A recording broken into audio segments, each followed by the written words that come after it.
Desde su formación, hace miles de millones de años, la Tierra ha sufrido una serie de catástrofes. Hace 250 millones de años, las mayores erupciones volcánicas que ha experimentado el planeta estuvieron a punto de borrar todo rastro de vida. Fue la mayor extinción masiva de la historia. Pero de no haberse producido, los humanos no existiríamos. Esta es la historia del planeta de fuego.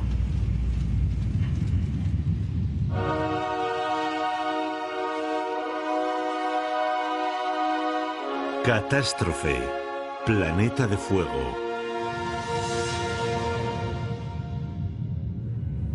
En sus últimos 4.500 millones de años de vida, la Tierra ha sufrido terribles desastres. Para asimilar la enorme escala temporal de los eventos que nos han dado forma, imaginemos la historia de la Tierra comprimida en las 24 horas que dura un día. A las 10:40 de la noche, hace 250 millones de años, todas las especies del planeta se enfrentaban a la extinción. Ocurrió durante el periodo pérmico. Un cataclismo desencadenó una reacción en cadena mortal que aniquiló a casi todas las especies de plantas y animales. Recibe el nombre de extinción masiva o gran mortandad y fue la mayor que sufrió nuestro planeta. El 95% de los seres vivos desapareció. Según el paleontólogo sudafricano Roger Smith, fue el momento más dramático de la historia. La extinción masiva de finales del Pérmico fue terrible. Desde la aparición de la vida, no ha habido otra que llegara a exterminar al 95% de las especies, tanto terrestres como marinas, y ocurrió en un periodo muy breve. Fue una aniquilación catastrófica que cambió el curso de la evolución. Pero los humanos estamos aquí gracias a ese 5% que sobrevivió. De no haber sido por aquellos animales que estaban preadaptados o que fueron capaces de sobrevivir a aquella gran sequía, no existiría la vida en la Tierra. ¿Pero qué ocurrió? ¿Y cómo ocurrió? Este misterio ha intrigado a los científicos desde que fueron descubiertos los primeros vestigios de la catástrofe hace casi medio siglo. Determinar cuál fue la causa de la extinción es un elemento clave para comprender la evolución de la vida en la Tierra.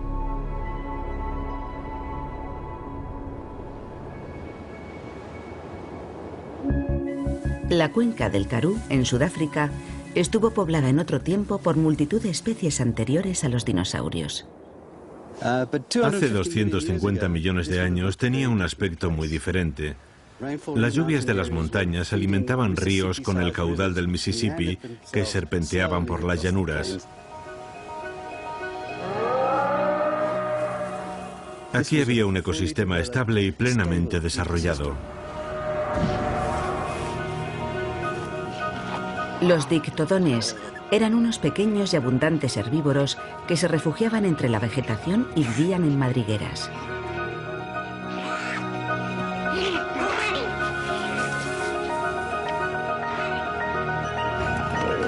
Grandes manadas de herbívoros del tamaño de vacas, llamados ticinodontes, pastaban en las praderas.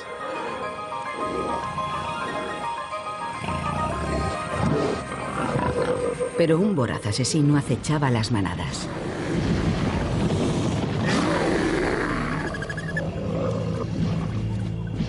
Más de 150 millones de años antes de la aparición del tiranosaurio, el gorgonópsido era el carnívoro más temible del planeta.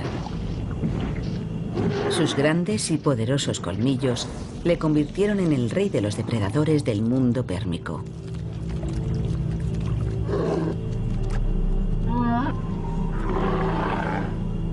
Pero todos estos animales estaban condenados.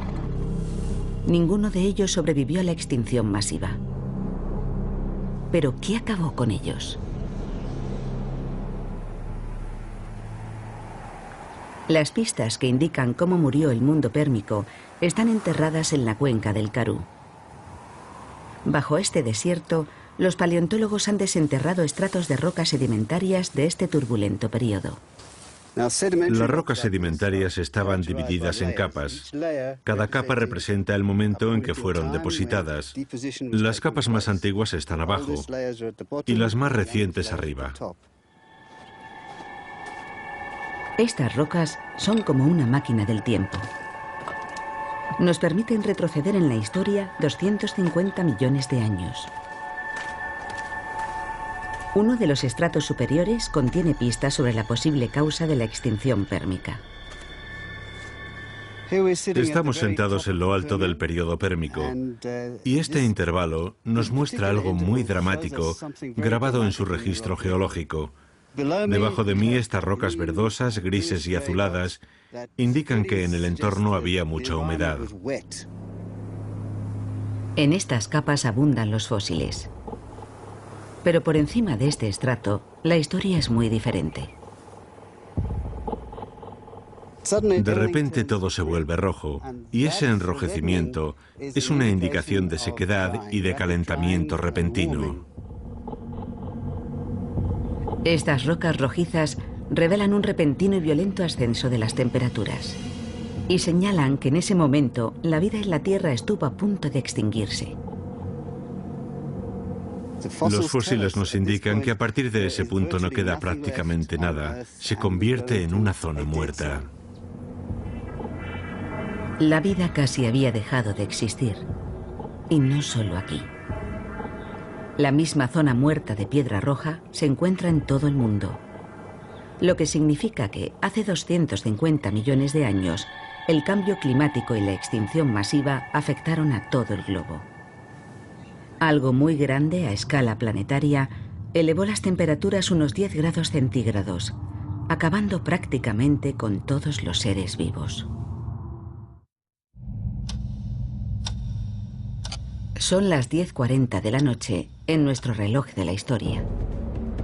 Hace 250 millones de años, el planeta se hallaba en caída libre climática. La temperatura había ascendido unos 10 grados centígrados. El repentino y dramático calentamiento cambió el curso de la evolución en la Tierra y causó una extinción masiva tan devastadora que, según algunos científicos, tuvo que ser provocada por algo extraordinario, algo extraterrestre. ¿Pudo ser el impacto de un asteroide?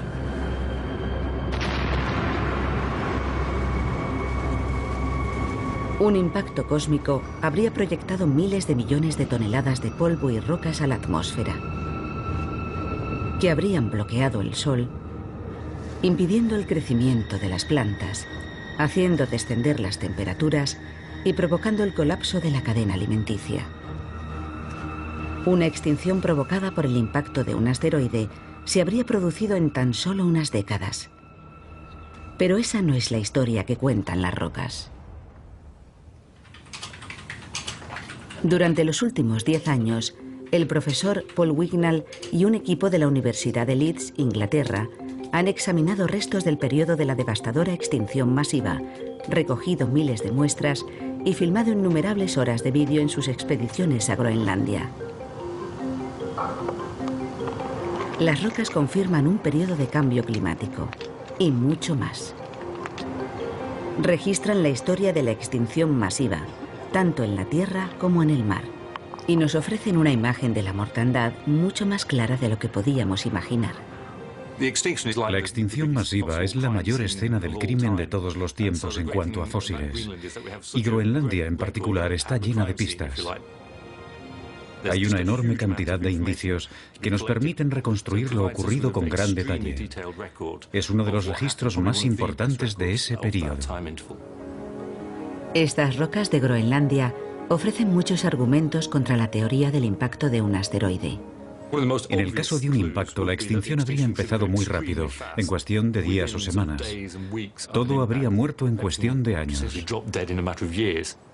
Y en el registro fósil debería haber una separación radical, una línea que indicara un cambio brusco. Y no es eso lo que vemos.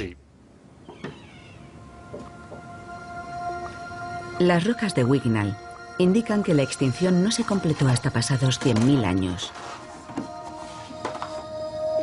Demasiado tiempo para ser el resultado del impacto de un meteorito.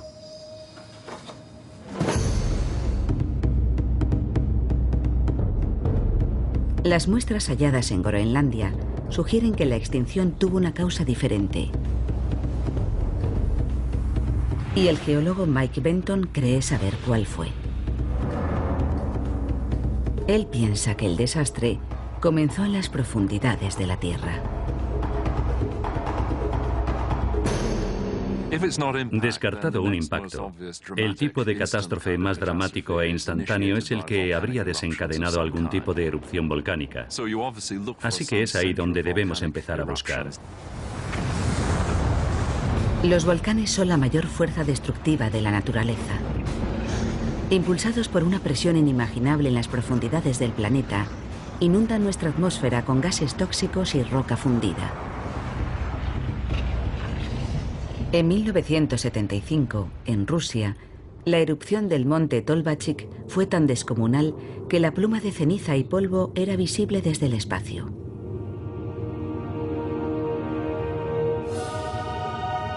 Pero las erupciones volcánicas eran mucho mayores y más violentas hace 250 millones de años, como demuestran los hallazgos encontrados en Rusia oriental. En Siberia, bajo las llanuras heladas de uno de los rincones más remotos de la Tierra, hay restos de la catástrofe que pudo haber acabado con la vida en nuestro planeta. Una vasta extensión de antiguas masas de lava que forman un sombrío paisaje conocido como las trampas siberianas. Las trampas siberianas son un fenómeno volcánico que no se da hoy en día y representan la forma de vulcanismo más extrema que ha producido la Tierra. A su lado, cualquier erupción que podamos ver en la actualidad sería insignificante. Al final del periodo pérmico, millones de kilómetros cúbicos de magma se agitaban bajo la corteza siberiana. La región entera empezó a bombarse.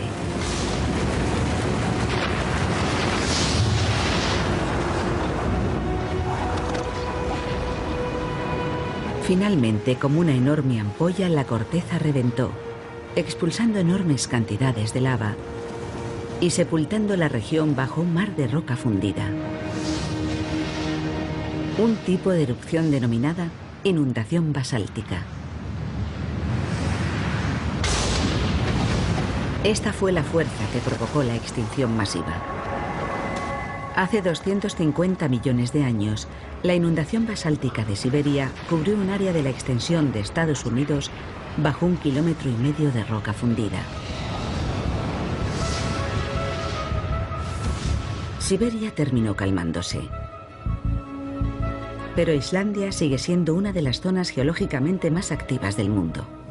Mike Benton investiga el terrible impacto que pudo tener aquí una pequeña inundación basáltica. Estamos en medio de un campo de lava en Laki, donde se produjo una inundación basáltica muy bien documentada que puede servir como una buena analogía de las trampas siberianas. En 1783 hubo aquí una erupción volcánica que duró unos 8 meses.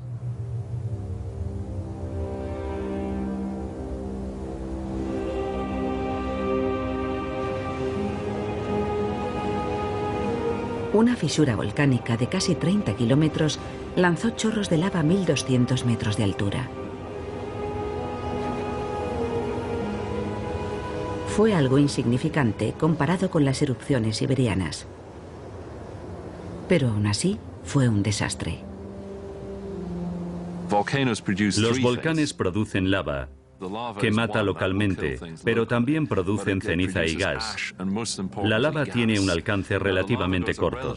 Las cenizas llegan más lejos, transportadas por el aire, pero lo que realmente mata son los gases.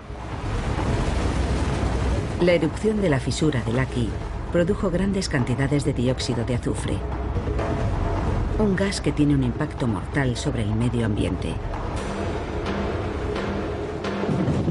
Cuando se mezcla con el vapor de agua, se convierte en ácido sulfúrico y entonces cae sobre la Tierra en forma de lluvia ácida. Numerosos testimonios narran sus terribles efectos.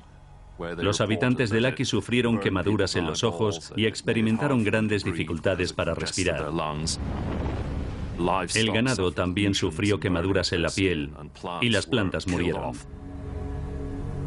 La cadena alimenticia empezó a desmoronarse.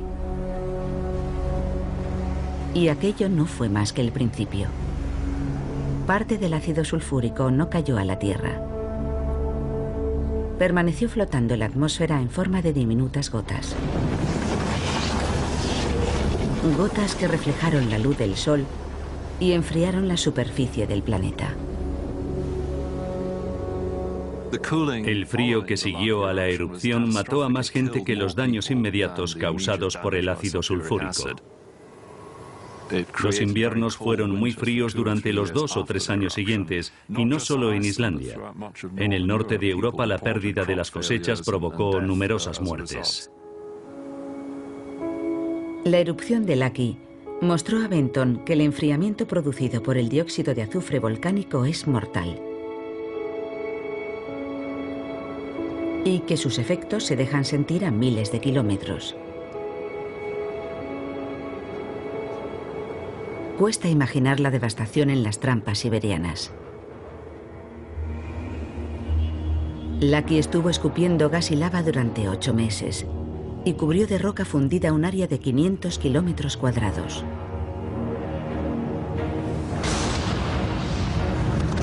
La erupción de las trampas siberianas duró casi medio millón de años y cubrió de lava más de 5 millones de kilómetros cuadrados.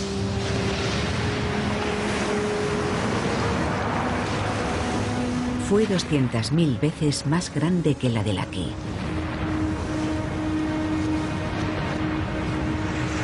Benton ha conseguido reconstruir la cadena de eventos que convirtieron las erupciones de Siberia en un exterminador global.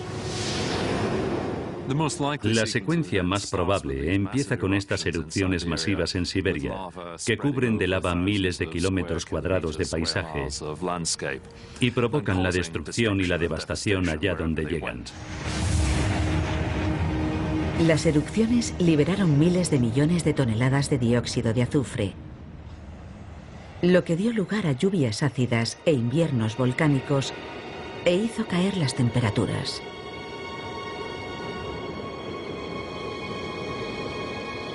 El cambio climático acabó con las plantas de todo el planeta y rompió la cadena alimenticia. Los herbívoros, como los dicinodontes, murieron de hambre. Y con ellos los carnívoros a los que servían de alimento. Un 10% de las especies desapareció. Pero esto no era más que el principio. Otro gas liberado por las trampas siberianas iba a empeorar enormemente las cosas.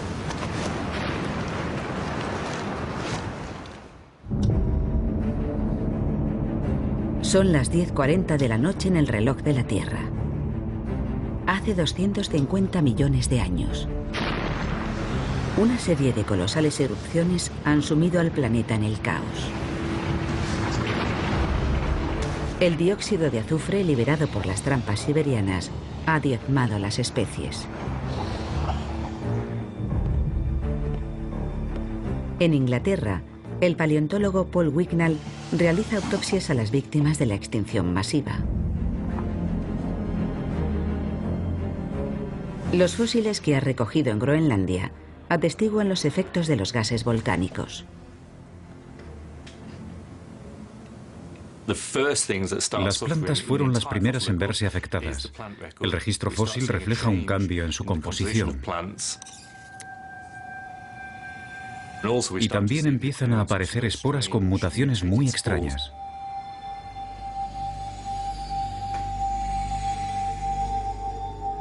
Las plantas fosilizadas muestran un mundo que lucha por adaptarse al cambio climático. Y también registran los efectos de otro mortífero gas volcánico, el dióxido de carbono. Los pequeños orificios que aparecen en la superficie de las hojas son indicadores claros de la cantidad de CO2 que había en el aire. Las plantas necesitan dióxido de carbono para crear energía y lo absorben a través de diminutos orificios en la cara interior de las hojas. Cuanto más CO2 hay en el entorno, menos orificios necesita la planta para absorberlo. Cuando los científicos estudiaron las hojas fosilizadas de hace 250 millones de años, descubrieron una llamativa y repentina reducción del número de orificios. Todo indicaba que al principio de la extinción, los niveles de dióxido de carbono se habían disparado. Y eso solo podía significar una cosa. Las erupciones de las trampas siberianas debieron liberar miles de millones de toneladas de CO2. Este gas de efecto invernadero convirtió el enfriamiento global en calentamiento global. Los científicos calculan que la cantidad de dióxido de carbono que contenía la atmósfera tras las erupciones era 20 veces superior a la actual, más que suficiente para afectar radicalmente al clima y provocar un calentamiento global desbocado. El resultado fue una elevación de la temperatura global de al menos 5 grados centígrados. Y se produjo de forma episódica. Es posible que hubiera repetidas subidas periódicas. Una subida de 5 grados centígrados puede no parecernos excesiva, pero tuvo un efecto devastador en el clima de la Tierra. El calentamiento de la atmósfera afecta la forma en que se genera y distribuye la lluvia. Al elevar la temperatura, el CO2 alteró los sistemas climáticos globales. En las regiones ecuatoriales simplemente dejó de llover. En Sudáfrica, la cuenca del Karoo sufrió intensamente el impacto del cambio climático. Sus verdes praderas se convirtieron en un desierto abrasador.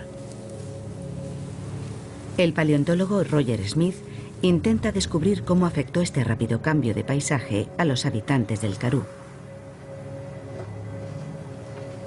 Y ha encontrado a una de las víctimas.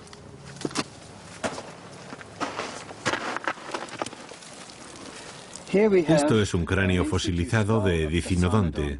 Tenía el tamaño de una vaca y era uno de los últimos herbívoros del Pérmico. Y estaba a este nivel, justo por debajo de la extinción, así que tal vez representa el último estertor de los herbívoros de aquel periodo. El calentamiento global marcó un punto de inflexión evolutivo en la historia de la Tierra. Animales y plantas sucumbieron a la sequía y al hambre. Un 35% de las especies pereció. Pero los efectos de la erupción apenas habían empezado a dejarse sentir. La subida de las temperaturas desencadenó un efecto dominó y comenzó la siguiente fase de la terrible extinción. Esta vez en los océanos.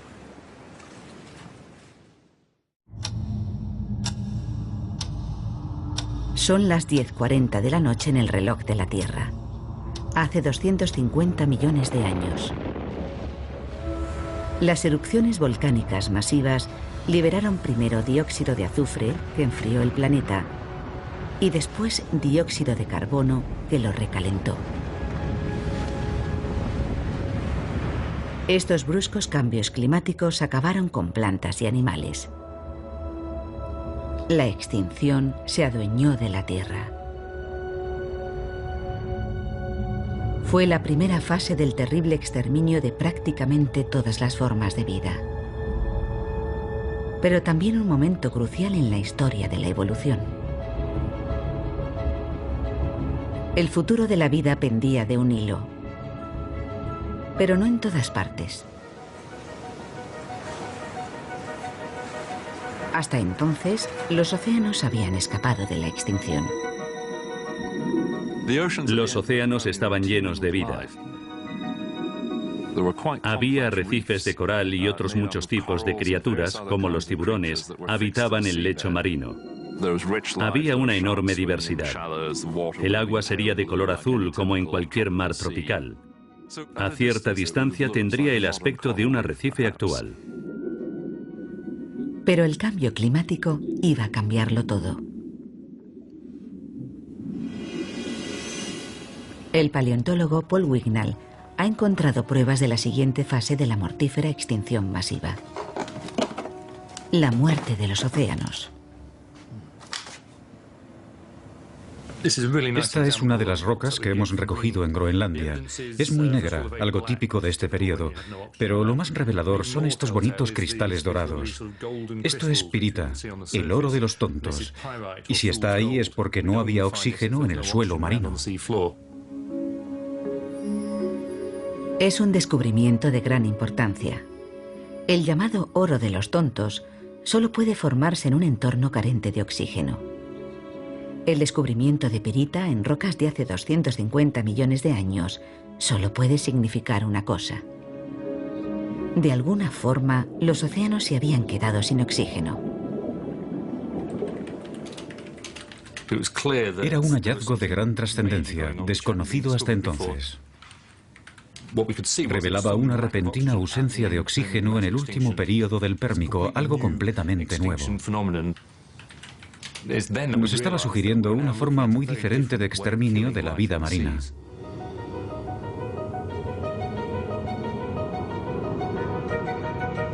Pero un descenso en los niveles de oxígeno no bastaba para explicar la muerte de tantas especies. Un misterio que ayudó a resolver una investigación en el Parque Nacional de Green Lake, en el norte del estado de Nueva York. El geólogo marino Lee Camp ha descubierto el proceso que probablemente causó el exterminio de casi toda la vida marina hace 250 millones de años. Green Lake es como un microcosmos de lo que pudieron ser los océanos a finales del Pérmico, cuando se produjo la gran extinción masiva. Es un hábitat único, y lo que lo diferencia de la mayoría de los lagos es que en la superficie es un lago normal, pero en el fondo su agua es venenosa.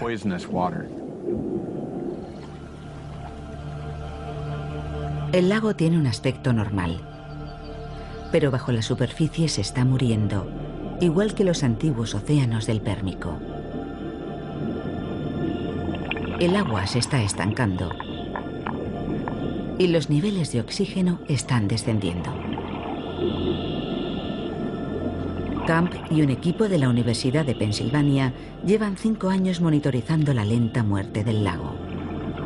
En el fondo, han encontrado colonias de cromatiales o bacterias rojas del azufre, un organismo que solo vive en aguas ricas en un gas altamente tóxico, el sulfuro de hidrógeno. El sulfuro de hidrógeno o ácido sulfídrico es un residuo producido por bacterias que prosperan en aguas carentes de oxígeno. Cuando los niveles de oxígeno caen hasta un punto mínimo, los organismos que no toleran el oxígeno empiezan a multiplicarse y a producir un residuo, el ácido sulfídrico, que es venenoso para los seres que respiran oxígeno. El ácido sulfídrico es un ingrediente clave en la formación de la pirita. Las grandes cantidades de pirita presentes en las rocas recogidas en Groenlandia indican que el mismo proceso que se está desarrollando en este lago tuvo lugar a gran escala en los océanos pérmicos. Camp y su equipo están registrando el ascenso de los niveles de ácido sulfídrico y lo hacen controlando el crecimiento de las bacterias rojas del azufre y las variaciones de la profundidad a la que se encuentran. Saben que han encontrado bacterias cuando sacan agua rosada. El agua rosada indica la presencia de bacterias rojas del azufre. Es lo que nos indica que estos organismos han alcanzado una densidad de población considerable. Cuando hay tantos, el agua se vuelve rosada. Por debajo de esta capa tóxica, los animales que respiran oxígeno no pueden sobrevivir. Camp va registrando minuciosamente la profundidad a la que encuentra agua rosada en las diferentes zonas de Green Lake.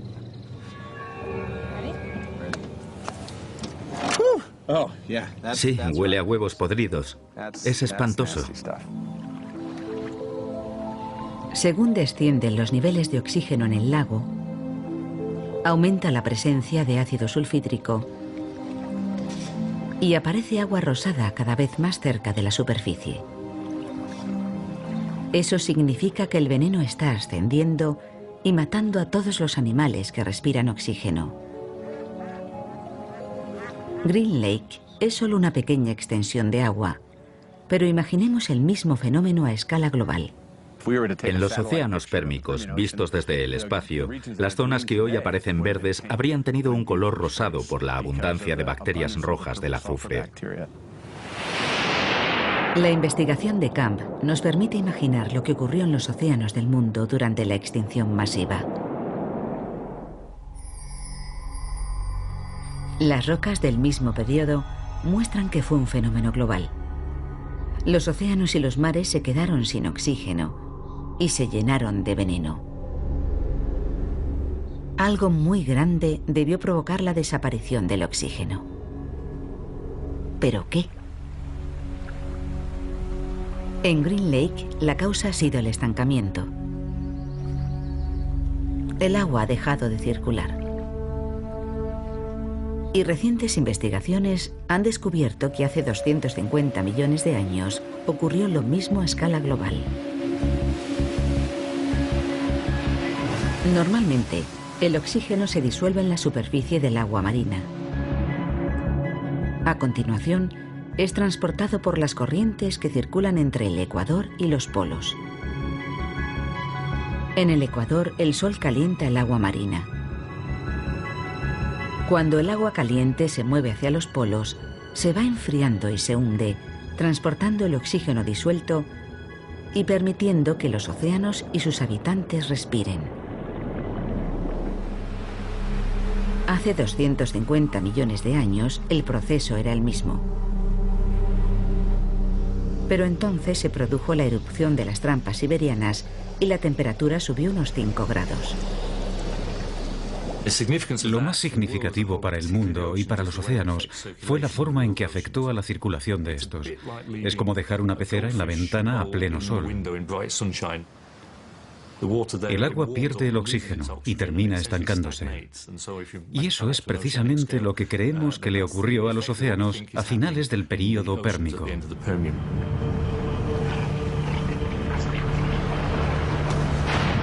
Hace 250 millones de años, el rápido calentamiento global generado por los gases volcánicos no solo elevó la temperatura de la atmósfera, también calentó los océanos.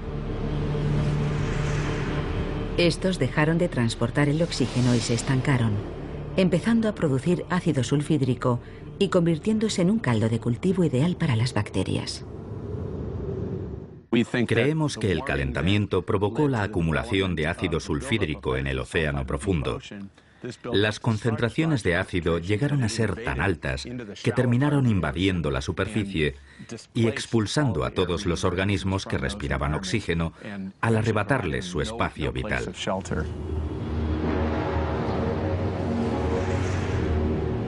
El cambio climático, desencadenado por las trampas siberianas, ya había matado a 1/3 de las especies terrestres. Y al elevar la temperatura de los océanos, provocó la muerte de casi el 100% de la vida marina. Pero la matanza no había terminado. Oculto en el fondo de los océanos aguardaba otro asesino. El que iba a acabar prácticamente con el resto de los seres vivos del planeta.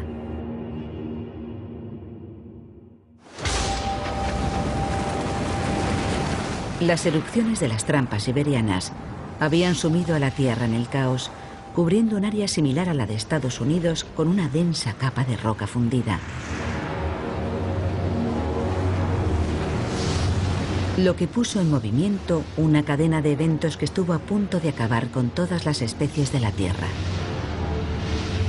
El dióxido de azufre provocó lluvias ácidas e inviernos repentinos. Y a continuación, el dióxido de carbono elevó tanto la temperatura que la cadena alimenticia se colapsó. Los océanos se calentaron y los niveles de oxígeno se desplomaron. Las bacterias saturaron el agua de ácido sulfídrico. convirtiendo los mares en una zona de exterminio. Estos fenómenos acabaron con un 70% de las poblaciones vegetales y animales en tan solo 50.000 años. Pero las especies que consiguieron sobrevivir iban a recibir el golpe de gracia.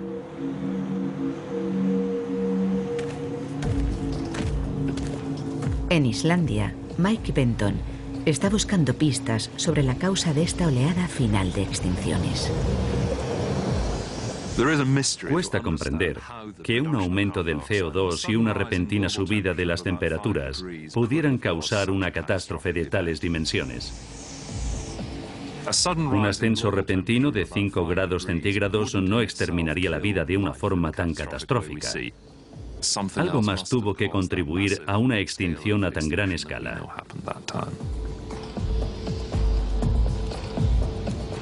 Las trampas siberianas desencadenaron un calentamiento global que acabó con un gran número de especies, primero en tierra y después en el mar. Pero las temperaturas volvieron a subir otros 5 grados.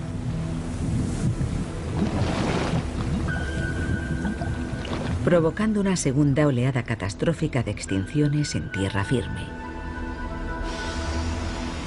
Los científicos sabían que el CO2 liberado por las trampas siberianas había provocado la primera subida global de las temperaturas, pero el segundo salto seguía siendo un misterio.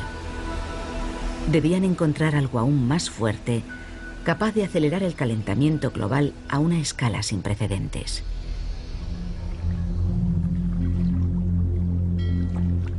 Y encontraron la respuesta a este misterio en el fondo del océano, frente a la costa californiana de Santa Bárbara. Mar adentro, a 1,5 kilómetros del litoral, el climatólogo de la Universidad de California, Ira Leifer, está monitorizando un fenómeno muy poco usual. Está observando un gas de efecto invernadero, pero no dióxido de carbono, sino metano. El metano que existe en las profundidades de la Tierra se filtra a través de la corteza terrestre hasta llegar al lecho marino y en esta zona, formando una columna de agua, sube a la superficie en forma de burbujas. Se pueden ver estas columnas de burbujas en zonas costeras de todo el planeta. Y esta, al sur de California, brinda al equipo de Leifer una oportunidad única de estudiarla de cerca. Buceando en las frías aguas del Pacífico, sus alumnos recogen muestras de metano recién salidas de una fumarola, que indican que en lo relativo al calentamiento global, el metano es un supergas. El metano es un gas de efecto invernadero muy potente, unas 20 o 25 veces más potente, molécula por molécula, que el CO2. Es decir, que si liberamos en la atmósfera una molécula de cada gas, la de metano tendrá un efecto 20 veces mayor. La cantidad de metano liberada por fumarolas como esta es demasiado pequeña para explicar la subida adicional de 5 grados registrada hacia el final de la extinción masiva. Pero hay otra fuente de este gas que sí podría haberlo hecho. En el océano profundo, la parte más inexplorada y menos conocida de la Tierra, hay enormes cantidades de una sustancia llamada hidrato de metano. El hidrato de metano es un sólido cristalino compuesto por gas metano y agua helada. Se calcula que 30 billones de toneladas yacen congelados en el fondo marino. En estado gaseoso, desencadenaría un desastre global. Leifer piensa que tal vez fue eso lo que ocurrió hace 250 millones de años. Si imagináramos la extinción masiva como algo comparable a un genocidio, a una escala inimaginable, y nos preguntáramos quiénes pudieron ser los responsables, en primer lugar, examinaríamos los indicios y haríamos una lista de posibles culpables. Y en el primer puesto estaría el hidrato de metano, por su gran volumen y su conocida inestabilidad. El metano congelado es ultrasensible al calor. Una pequeña elevación de la temperatura podría desestabilizarlo y provocar la liberación de este poderoso gas de efecto invernadero. Si la atmósfera se calentara, el océano también lo haría. El hidrato de metano liberaría el gas que, al calentar aún más la atmósfera, produciría un nuevo aumento de la temperatura y la liberación de más metano. Sería un ciclo constante de retroalimentación. Hace 250 millones de años, miles de millones de toneladas de gases volcánicos desencadenaron uno de estos ciclos. La temperatura de la Tierra se elevó 5 grados centígrados, suficiente para deshelar el hidrato de metano congelado del fondo de los océanos y liberar en la atmósfera miles de millones de toneladas de este poderoso gas de efecto invernadero.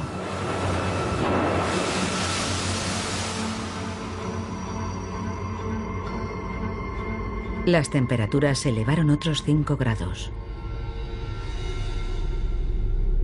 El mundo estaba 10 grados más caliente. La vida no pudo adaptarse a este repentino cambio climático. La casi totalidad de los seres vivos sucumbió.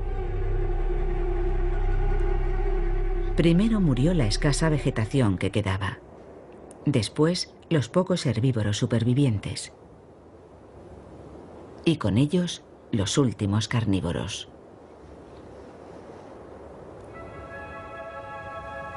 La cadena alimenticia no solo se había roto, prácticamente había dejado de existir. Pero a pesar de esta abrumadora serie de catástrofes, la vida evolucionó, y con ella la raza humana. Debemos nuestra existencia a unos héroes de 4 patas casi desconocidos. Hace 250 millones de años, el planeta había sido arrasado por salvajes erupciones volcánicas. Los gases tóxicos liberados provocaron un caos climático global y casi exterminaron la vida en la Tierra. Para las especies dominantes no había la menor esperanza de supervivencia. Los gorgonópsidos, por ejemplo, debieron ver cómo cambiaban sus dominios. Sus presas eran cada vez más escasas y la temperatura aumentaba rápidamente. Y así fue como desaparecieron, ellos y todo su entorno. Para estos temibles depredadores y para casi todos los seres vivos había llegado el fin. Pero en realidad fue un nuevo principio.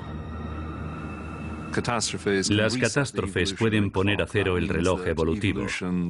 La dirección en que avanza la evolución puede cambiar totalmente porque las especies dominantes desaparecen y otras que antes tenían un papel menos significativo tienen su oportunidad. Hace 250 millones de años, la extinción masiva brindó una oportunidad evolutiva única a un pequeño y modesto animal. El cinodonte era un aperitivo habitual de los gorgonópsidos, pero al aprender a refugiarse en sus madrigueras, se mantuvo fuera del alcance de los depredadores. Un hábito que resultó muy útil cuando el cambio climático abrasó la superficie de la Tierra.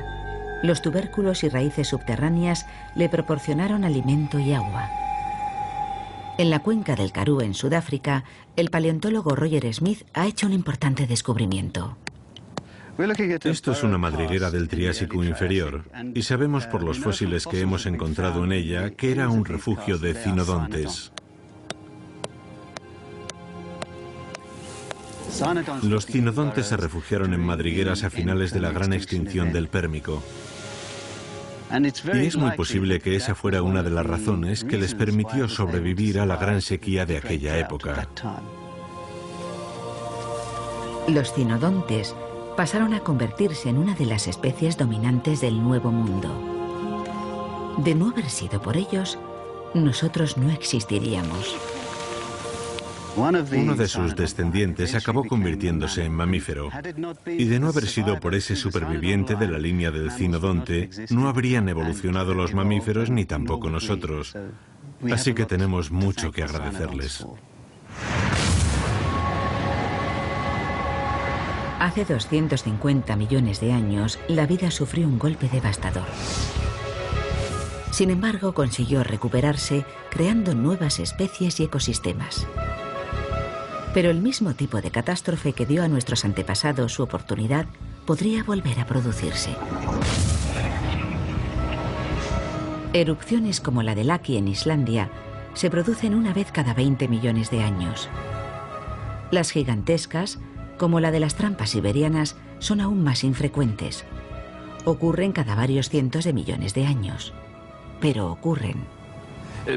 Es difícil aceptar que la Tierra pueda provocar una devastación extrema y que no haya nada que nosotros, con toda nuestra tecnología, podamos hacer para impedirlo.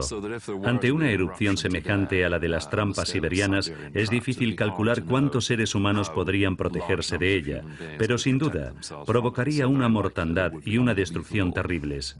Nadie estaría a salvo.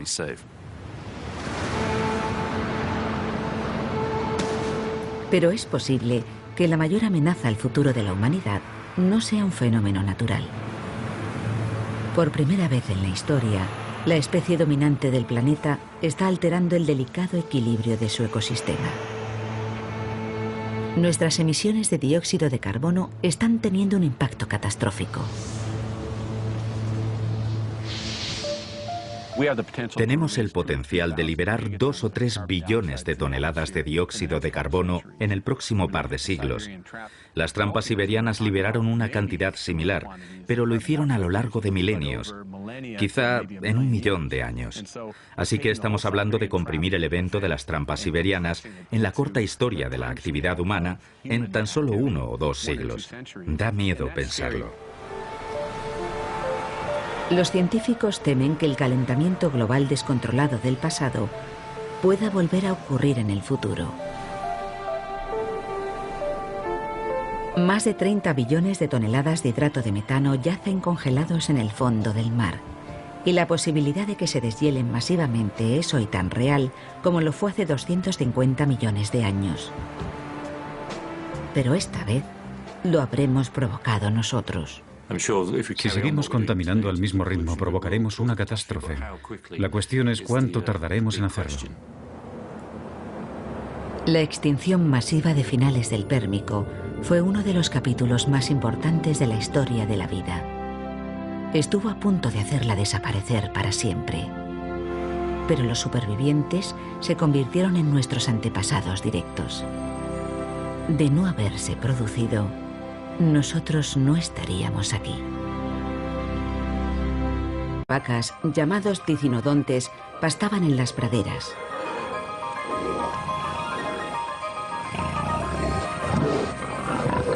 Pero un voraz asesino acechaba las manadas.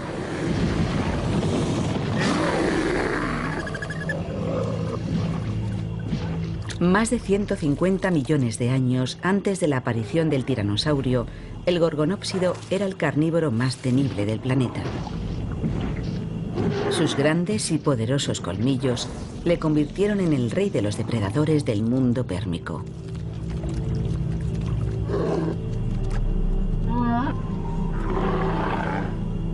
Pero todos estos animales estaban condenados.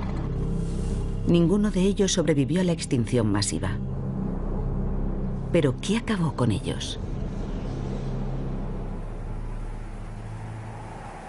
Las pistas que indican cómo murió el mundo pérmico están enterradas en la cuenca del Karoo. Determinar cuál fue la causa de la extinción es un elemento clave para comprender la evolución de la vida en la Tierra.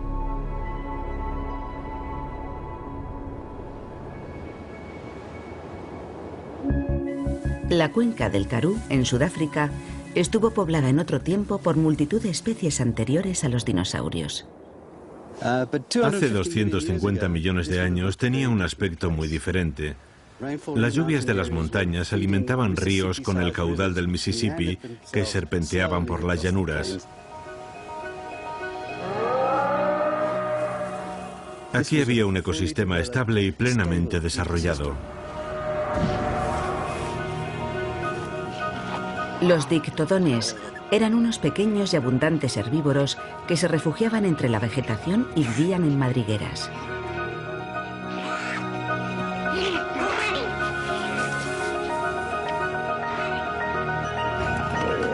Grandes manadas de herbívoros del tamaño de... En sus últimos 4.500 millones de años de vida, la Tierra ha sufrido terribles desastres.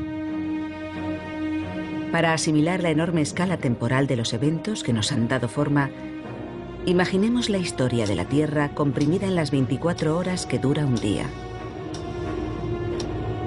A las 10:40 de la noche, hace 250 millones de años, todas las especies del planeta se enfrentaban a la extinción. Ocurrió durante el periodo pérmico. Un cataclismo desencadenó una reacción en cadena mortal que aniquiló a casi todas las especies de plantas y animales. Recibe el nombre de extinción masiva o gran mortandad y fue la mayor que sufrió nuestro planeta. El 95% de los seres vivos desapareció. Según el paleontólogo sudafricano Roger Smith, fue el momento más dramático de la historia. La extinción masiva de finales del Pérmico fue terrible. Desde la aparición de la vida, no ha habido otra que llegara a exterminar al 95% de las especies, tanto terrestres como marinas, y ocurrió en un periodo muy breve. Fue una aniquilación catastrófica que cambió el curso de la evolución. Pero los humanos estamos aquí gracias a ese 5% que sobrevivió. De no haber sido por aquellos animales que estaban preadaptados o que fueron capaces de sobrevivir a aquella gran sequía, no existiría la vida en la Tierra. ¿Pero qué ocurrió? ¿Y cómo ocurrió? Este misterio ha intrigado a los científicos desde que fueron descubiertos los primeros vestigios de la catástrofe hace casi medio siglo.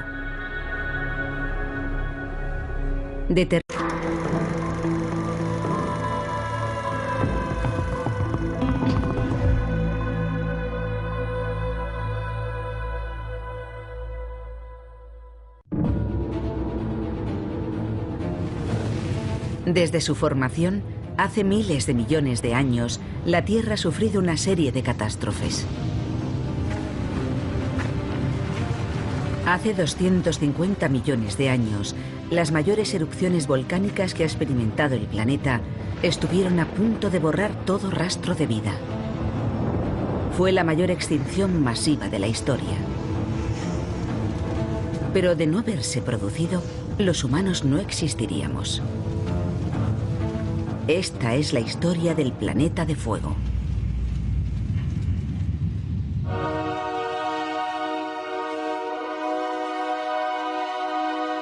Catástrofe, planeta de fuego.